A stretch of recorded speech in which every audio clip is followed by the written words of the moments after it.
अस्सलाम वालेकुम। उम्मीद है कि आप सब लोग खैरियत से होंगे। इसराइल ने ईरान के 2 मजीद कमांडर्स को टारगेट किया है, लेकिन इसराइल एक और शख्सियत को भी टारगेट करना चाहता था। जब सदर ट्रंप साहब को पता चला, उन्होंने वीटो कर दिया, उन्होंने रोक दिया। क्या तफसीलात हैं वो आपसे शेयर करूंगा। पाकिस्तान में बजट के बाद महंगाई के हवाले से कुछ तफसीलात हैं, पेट्रोल की कीमत के हवाले से कुछ तफसीलात हैं, वो भी आपसे शेयर करूंगा। पाकिस्तान तहरीक इंसाफ किस को वजीर आजम बना सकती है, एक इंतहाई गैर मामूली खबर एक सीनियर सहाफी ने दी है। कौन पाकिस्तान का अगला वजीर आजम का कैंडिडेट हो सकता है पाकिस्तान तहरीक इंसाफ की जानिब से, उस हवाले से भी कुछ खबरें, कुछ मजीद खबरें कोशिश होगी कि आज के इस ब्लॉग के अंदर वो भी आपके साथ शेयर की जाए। लेकिन सबसे पहले सोशल मीडिया पे जब भी मैं जाता हूं, कभी किसी डॉक्टर का कोई क्लिप मेरे सामने आ जाता है, कभी किसी साइंटिस्ट का, कभी किसी जनाब दानिश्वर का, कभी किसी सहाफी का, जिसमें कहा जा रहा होता है कि ये 4 बीज हैं, ये 3 बूटियां हैं। अगर आपकी उम्र 50 साल से ज्यादा है तो बूटियां 4 कर दें, बीज 8 कर दें। अगर आपके पापा की उम्र इतनी है, अगर आप 40 साल से ऐसे हैं तो ये आपने इस टाइम पे पीना है, ये निहार मुंह पीना है, तो आपकी तमाम जिस्म के जो ऑर्गन्स हैं वो दुरुस्त हो जाएंगे, आपकी सेहत ठीक हो जाएगी। भाई कोई ऐसा मैजिक फॉर्मूला नहीं है। मैं भी यहां पे बैठ के आपको कह सकता हूं कि ये 4 दाने हैं, ये 5 बूटियां हैं, ये आपने मिक्स करनी है और रात को सोने के बाद जब आप गहरी नींद सो जाएं उसके बाद आपने वो पीनी है।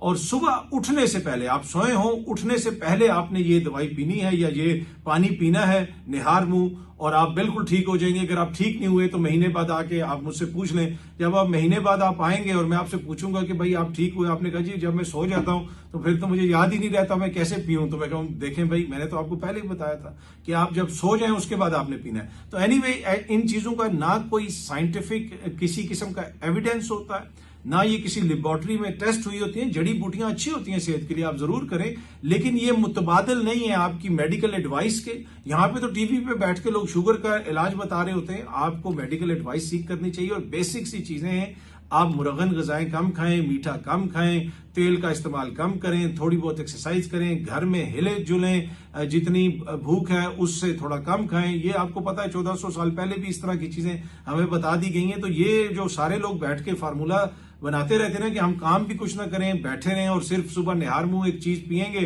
तो हमारे दिल की शरियानें खुल जाएंगी, हमारा लबलबा भी काम करेगा, हमारे गुर्दे भी जो है वो बिल्कुल ठीक काम करने शुरू हो जाएंगे। कोई ऐसा मैजिक फार्मूला नहीं है। पर मुझे हैरत उन डॉक्टरों पे होती है, उन दानिश्वरों पे होती है जो इस तरह के फार्मूले, इस तरह की चीजें जो है शेयर कर रहे होते हैं और बता रहे होते हैं। भाई आप जरूर करें, लेकिन टू बी ऑनेस्ट ऐसी कोई मैजिक बुलेट नहीं है, कोई ऐसी मैजिक जड़ी बूटी नहीं है जो आपकी दिल की शरियानें खोल देगी, आपको जो है हर चीज के अंदर आपको सेहतयाब कर देगी। ऐसा कुछ नहीं होता। इन चीजों का कोई मेडिकल वो नहीं है जिसे आप कह सकते हैं एविडेंस नहीं है। बाकी हाँ, ये मैं जरूर कहूंगा कि कुछ जड़ी बूटियां ऐसी होती हैं जो आपके लिए फायदेमंद होती हैं, आप वो जरूर खाएं पिएं या जो भी है, लेकिन उसके साथ बेसिक चीजें आपको करनी पड़ेंगी, एक्सरसाइज और ये वो हिलना जुलना वो बड़ा जरूरी होता है। एनीवेज हम पाकिस्तान की तरफ आ जाएं, ट्रंप साहब की तरफ और ईरान की तरफ और इसराइल की तरफ भी हमने जाना है।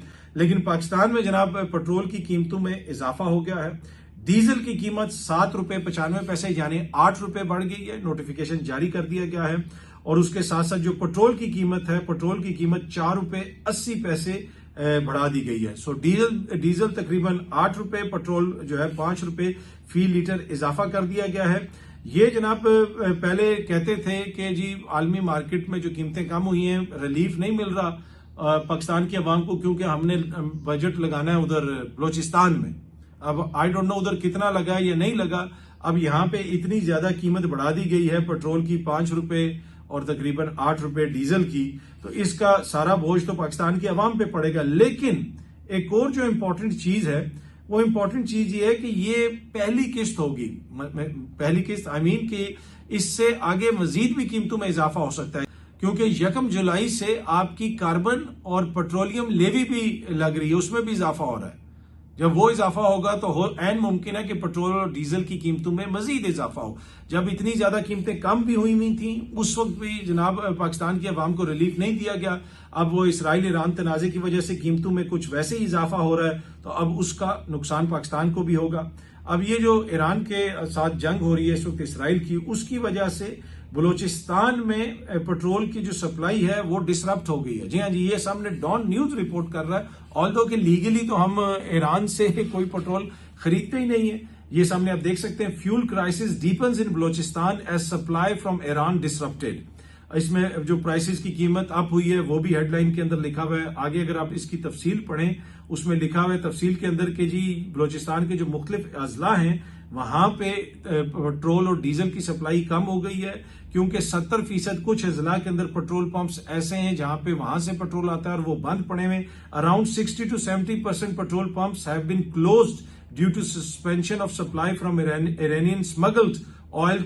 इसमें उन्होंने जो बॉर्डर डिस्ट्रिक्ट्स हैं बलोचिस्तान के उनका भी जिक्र किया है, दीगर जगहों का जिक्र किया, फिर ये भी कहा कि बहुत सारे फूड आइटम्स भी वहां से स्मगल होके आते हैं। तो ये जो स्मगल होके वहां से तेल आ रहा था उसकी सप्लाई डिसरप्ट हुई है। इससे मुझे एक और चीज याद आई कि हालिया दिनों में मैंने एक क्लिप देखा है सोशल मीडिया पे, कोई साहब है वो टिकटॉक के ऊपर उनका अकाउंट भी है, भले मानस हैं और बड़ी अच्छी बातें वगैरह भी करते हैं। वो किसी को इंटरव्यू दे रहे थे तो उनसे उन्होंने पूछा कि आपके बारे में तासुर ये है कि आप स्मगलिंग करते हैं। तो उन्होंने कहा जी मैं रोजगार कमाता हूं, कोई गैर कानूनी काम नहीं करता।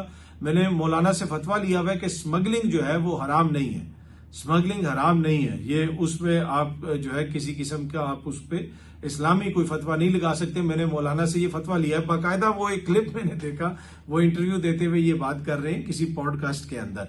तो ये है बात जनाब कि यहाँ पे हर कोई अपनी अपनी मर्जी से चीजें उनको देखता है, अपनी अपनी मर्जी का नुक्ता नजर रखने वाला उनको कोई आलम दीन भी मिल जाता है जो उनको ये भी बता देता है कि जी स्मगलिंग भी हराम नहीं है। कोई कहता है ये चीज ऐसी नहीं है, कोई कहता है वो चीज ऐसी नहीं है। हाँ, कोई अगर कोई चीज आपको नजर आती है, कुछ लोग जिनको बड़ा एतराज होता है कि भाई किसी ने कपड़े कैसे पहन लिए हैं और कोई इश्तिहार ऐसा आ गया, वो टीवी पे ये चल गया, PSL की तकरीब में वो हो गया, तो बाकी ये क्या स्मगलिंग फौशी नहीं है क्या? जो है बाकी ये चोरियां करना, रिश्वत लेना, हर इदारे के अंदर रिश्वत चल रही है। आज ही मैं खबर देख रहा था कि खैबर पख्तूनख्वा में किसी को फारिग किया गया है, बल्कि उसने इस्तीफा दे दिया है कि वो जनाब आईफोन रिश्वत के तौर पे मांग रहा था। और इस तरह की हर जगह पे आपको रिश्वत देनी पड़ती है। जो लोग सरकारी ठेके लेते हैं वो ठेकेदार आपको बताते हैं कि जनाब इतना % इसको जाता है, इतना % इसको जाता है, और वो आपको कलमा पढ़ के बताते हैं। कहते हैं ये हो ही नहीं सकता कि पूरा वो जो ठेके में से पैसा आपको मिल जाए। आपको सरकारी अफसरान को पैसे देने पड़ते हैं, रिश्वत देनी पड़ती है। कभी किसी सहाफी को, किसी दानिश्वर को इसके ऊपर दौरा पड़ा, उस पर कहा कि जनाब यहाँ पे अजाब नाजिल हो जाएगा, यहाँ पे जलजला आ जाएगा, ओले पड़ेंगे, क्योंकि रिश्वत ली जाती है। लेकिन जब उनको कोई लिबास या दीगर चीजों के ऊपर उनको जो है वो फौरन उनको अजाब भी याद आ जाता है। असल अजाब तो ये नाजिल है पाकिस्तान के ऊपर, जो यहाँ पे चोर बाजारी हो रही है, सस्ती चीज को महंगा बेचा जाता है, नकली दवाइयां बेची जाती हैं, लेकिन उसके ऊपर कोई बात नहीं करता है। नहीं, शायद उन्होंने भी कोई कहीं से कोई इसके ऊपर फतवा लिया हो तो इस वजह से वो इस तरह की बात करते हो। लेकिन मेरे लिए ये बायस हैरत था, वो ये कहते कि मौलाना साहब से मैंने फतवा लिया हुआ है कि स्मगलिंग जो है वो नाजायज नहीं है। पाकिस्तान में पाकिस्तान तहरीक इंसाफ के अगले वजीर आजम कौन हो सकते हैं? जी हाँ जी, इस हवाले से सीनियर सहाफी हैं हैदर नकवी साहब। ARY पे आप उनको रिपोर्टर्स के अंदर देखते भी होंगे, जिसमें खावर गुमन साहब भी होते हैं, हसन अयूब साहब भी होते हैं और चौधरी गुलाम हुसैन साहब भी होते हैं। उस पर आप आजकल I don't know Haider Naqvi साहब हैं या नहीं है, पहले उस प्रोग्राम में भी वो होते थे, सीनियर सहाफी हैं। उन्होंने ये ट्वीट किया हुआ है, और ट्वीट ये है 16 तारीख का ये ट्वीट है कि PTI 6 महीने बाद जनरल रिटायर्ड कमर जावेद बाजवा का नाम बतौर वजीर आजम दे सकती है। वो कौमी असेंबली में जिमनी इलेक्शन लड़ के आ सकते हैं। वो ये कह रहे हैं कि कमर जावेद बाजवा साहब जो हैं वो PTI के कैंडिडेट हो सकते हैं वजीर आजम के 6 महीने के बाद। मैं कभी प्रेडिक्ट नहीं करता, मैं आपको आज बता देता हूं कि 6 महीने बाद कमर जावेद बाजवा साहब पाकिस्तान तहरीक इंसाफ के कैंडिडेट नहीं होंगे। हाँ, कोई नई तहरीक इंसाफ बन जाती है तो उसका तो मुझे नहीं पता, लेकिन इस तहरीक इंसाफ के वो कैंडिडेट नहीं होंगे। और ना ही मुझे नहीं लगता कि नई बाजवा साहब जो है वो मेंबर कौमी असेंबली बनना चाहेंगे और आके वो वजीर आजम के कैंडिडेट बनना चाहेंगे। लेकिन ये मैं आपको बता सकता हूं कि इमरान खान वाली पाकिस्तान तहरीक इंसाफ के कैंडिडेट कमर जावेद बाजवा साहब नहीं होंगे। लेकिन एनीवे सीनियर सहाफी हैं, उन्होंने ये खबर दी है तो इस वजह से इम्पोर्टेंट तो है। जब वो एक इतना सीनियर बंदा ऐसी बात कर रहा हो तो मैंने सोचा कि आपके साथ शेयर की जाए, पर मुझे ऐसा होता हुआ नजर नहीं आ रहा। आज से आज आप डेट नोट कर लें, 6 महीने बाद हम दोबारा इसके ऊपर बात कर लेंगे। तो मुझे तो ये चीज आगे बढ़ती हुई नजर नहीं आ रही है। अच्छा जी, इसराइल ईरान जंग जारी है। ईरान की जानिब से भी मिसाइल फेंके जा रहे हैं, इसराइल भी कार्रवाइयां कर रहा है। इसराइल ने 2 मजीद ईरान के जो कमांडर्स हैं उनको टारगेट किया है। और टारगेट कैसे किया है जनाब? अगेन उनकी जो लीडरशिप है उनको वो टारगेट कर रहे हैं और बार बार टारगेट कर रहे हैं। पासदाराने इनकलाब की जो इंटेलिजेंस चीफ थे और डिप्टी चीफ थे, दोनों को टारगेट किया गया है। ईरानी जराये के मुताबिक इतवार के रोज तेहरान में इसराइली हमले में इन शख्सियात को टारगेट किया गया। अब इशू ये है कि इसराइल के पास इतनी ज्यादा इंटेलिजेंस है कि इसराइल को पता है कि इनका कौन सा लीडर किस जगह पे है, किस फ्लैट में है, किस कमरे में है। ये सारी इंटेलिजेंस उनके पास है। इसलिए कि हमने देखा कि मुतअद्दिद मौकों के ऊपर उन्होंने उनकी सीनियर लीडरशिप को टारगेट किया, और जिस तरीके से टारगेट किया ये गैर मामूली बात है। ये कोई आम बात नहीं है कि आप मुल्क के आर्मी चीफ को भी मार दें, कमांडर्स को भी मार दें, साइंटिस्ट को भी मार दें और जो उनको अगलों को पता ही ना चले। तो ये सारी इंटेलिजेंस उनके पास है। अब अगर आप नेतन्याहू को सुने तो ये 90s से कभी ये अमेरिका में बैठता है, कभी ये मगरबी मीडिया पे बैठते हैं, कभी ये किसी और जगह पे बैठते हैं। ये मसलसल ये क्लेम कर रहे हैं। पिछली दफा भी मैंने आपको न्यूयॉर्क टाइम्स की खबर दिखाई थी जिसमें 1995 में नेतन्याहू साहब ने कहा था कि 5 साल में ईरान जो है वो न्यूक्लियर बम बना लेगा। लेकिन ये जो इनके कहने का ये दावा है, इन्होंने अपनी किताब में भी लिखा, 1992 से ये मसलसल कह रहे हैं। और मगरबी जो लीडरान है उनके साथ बैठ के कहते हैं, मगरबी मीडिया पे बैठ के कहते हैं। कभी 95 में कहा, कभी 92 में कहा, कभी 2002 में कहा, 2011 में कहा। बार बार ये कहते हैं कि जी 2-3 साल के बाद जो है ईरान न्यूक्लियर बम बना लेगा। अब दोबारा नेतन्याहू ये कह रहा है कि ये हमले हम इसलिए कर रहे हैं क्योंकि हमें पता है कि अगले कुछ महीनों के अंदर या 1 साल के अंदर उन्होंने ये बम बना लेना है। लेकिन क्या मगरबी जो मीडिया उसको इतनी शर्म नहीं है कि इससे पूछें, और जो मगरबी रियासतें कि बेशरम इंसान तुम तो 30 साल से जो है ये झूठ बोल रहे हो, बार बार एक ही बात करते हो कि जनाब ये ऐसा कर लेंगे, ऐसा कर लेंगे, कोई एविडेंस नहीं। जिस तरीके से इन्होंने इराक पे इल्जाम लगाए और कॉलिन पावल ने जाके सिक्योरिटी काउंसिल के अंदर कहा कि जनाब वेपन्स ऑफ मैस डिस्ट्रक्शन है, ये है, वो है, क्या निकला वहां से? कुछ भी नहीं निकला। लेकिन ऐसा झूठा आदमी बार बार ये शख्स ये क्लेम करता है, लेकिन इसको कोई कॉन्फ्रंट नहीं करता मगरबी मीडिया में। अब अगेन इसने फॉक्स न्यूज को इंटरव्यू दिया और वहां पे ऐसी बातें की हैं, बार बार यही क्लेम कर रहे हैं। अब एक और मीडिया का किरदार है, मगरबी मीडिया की बहुत सारी बायसनेस आपको नजर आती है। आजकल वो जल्दा हकीम के ऊपर बड़ी वो आपको तनकीद करते हुए लोग नजर आएंगे। तो मोहसिन दावड़ साहब ने इस हवाले से कहा कि जी क्योंकि पाकिस्तान की जो रियासत है और पाकिस्तान की जो अशराफिया है वो उन्होंने स्क्रिप्ट्स उन्होंने फेड किए हुए लोगों को, एंटी अफगान सेंटीमेंट है, इसकी वजह से जल्दा हकीम के ऊपर तनकीद हो रही है। जल्दा हकीम के ऊपर पूरी दुनिया में जो तनकीद हो रही है, बल्कि मैं एक पॉडकास्ट देख रहा था उसमें जल्दा साहिबा किसी से बात कर रही थी और वो जो इसराइल के हवाले से बता रही थी कि इसराइली ऑफिशियल्स ने मुझे ये बताया, मुझे वो बताया, वो जो उनके चेहरे के तासुरात थे दैट वाज के वो एक्साइटमेंट थी कि जिस तरह मैं कहूं कि जी मुझे पाकिस्तानी फौज ने बताया कि हम इंडिया का ये कर रहे हैं, हम इंडिया का वो कर रहे हैं। चले मेरा तो स्टेक है ना, मेरा तो मुल्क है पाकिस्तान, तो वो अगर कुछ कर रहा है तो हो सकता है मैं जज्बाती हो जाऊं। आप तीसरी जगह से जो आपके चेहरे के तासुरात थे वो एक सहाफी वाले तासुरात मुझे नहीं लगे। पर एनीवे ये मोहसिन दावर साहब को इसमें नजर आ गया कि क्योंकि जी हमारी रियासत एंटी अफगान है तो इस वजह से जल्दा हकीम को वो पता नहीं वो जो है अफगानिस्तान की वजह से कर रही है या किसी और की वजह से, मुझे तो नहीं लगता। पर एनीवे उनके हर किसी का राइट है, जो वो करना चाहे वो कर सकता है। पर इसके ऊपर रजा रूमी साहब भी मजबूर हो गए, उन्होंने भी मोहसिन दावर साहब की ट्वीट के ऊपर आके ट्वीट किया कि मोहसिन द क्रिटिसिज्म ऑफ जल्दा has nothing to do with her ethnicity but her conduct as a journalist on a major British media platform during India-Pak standoff and now with Israeli attacks on Iran and its civilians. She appears to be biased in favor of the aggressors. Simple.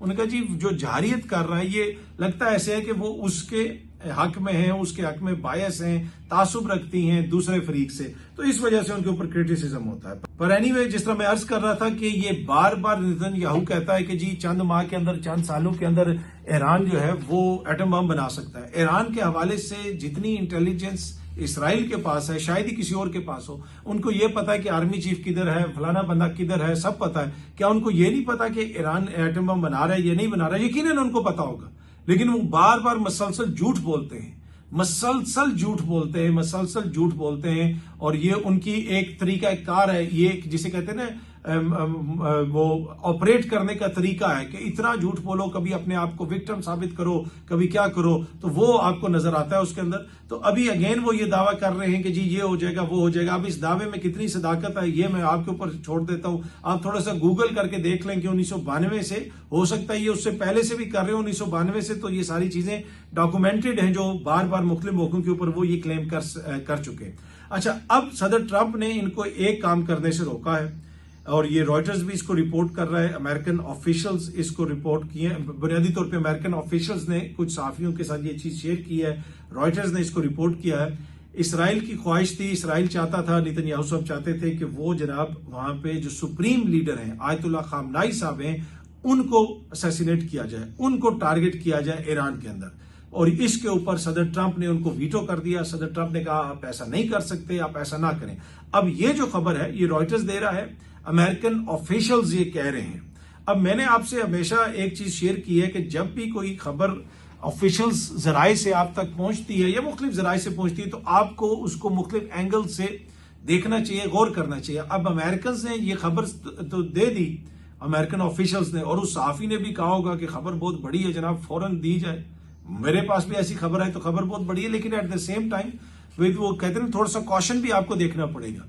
इस मौके के ऊपर क्या ये खबर इसलिए दी गई है कि ईरान को यह बताया जाए कि आपका सुप्रीम लीडर भी हम मार सकते थे लेकिन ट्रंप साहब ने रोक लिया, तो आप जरा ट्रंप से बात करें या आप अमेरिका से बात करें, या एक तरह से ये धमकी भी हो सकती है कि इसराइल खुद धमकी नहीं दे रहा तो अमेरिका की तरफ से ये बात सामने आ गई। पर एनीवे ये ऐन मुमकिन है कि इसराइल का ये इस तरह का कोई इरादा हो और अमेरिका ने उनको रोका हो कि भाई ऐसा ना करो। लेकिन आपको दोनों एंगल से इस चीज को देखना पड़ेगा। अगर इसराइल कर सकता हुआ तो क्या वो नहीं करेगा, ये भी सोचने की बात है। जब उसने आर्मी चीफ को मार दिया, दीगर क्यादत को मार दिया, तो वो सुप्रीम लीडर साहब को टारगेट करते हुए उसको क्या जो है वो है, या उसने क्या कोई वाकई अमेरिका से इजाजत लेनी है, वो तो करके समटाइम अमेरिका को बताते हैं। और अमेरिका का तो मुकम्मल आशीर्वाद इसमें शामिल है। और खित्ते के कुछ ममालिक जो हैं वो भी चाह रहे थे कि मामलात उस तरफ जाएं। आपको पता है कि कुछ इंपॉर्टेंट शख्सियात ने दौरा भी किया था पिछले चंद माह के दौरान सऊदी अरब से ईरान का, कुछ दीगर जगहों पे भी एंगेजमेंट हुई थी, तो चीजों को बेहतर करने की कोशिश की जा रही थी। लेकिन फिर इसराइल ने फौरन ये हमला कर दिया और कहा कि जनाब क्योंकि वो न्यूक्लियर बम बस तैयार होने वाला है, वो कोई उसकी चूड़ियां कस रहा है और वो फौरन तैयार हो जाएगा, तो हमने अपनी हिफाजत करने के लिए ये हमला किया है। अब इसमें कितनी सदाकत है वो तो आप खुद अंदाजा लगा सकते हैं। बहुत सारी चीजें मैंने आपसे शेयर कर दी। बहुत जल्दी आप सब दोस्तों से दोबारा मुलाकात होगी। Thank you very much.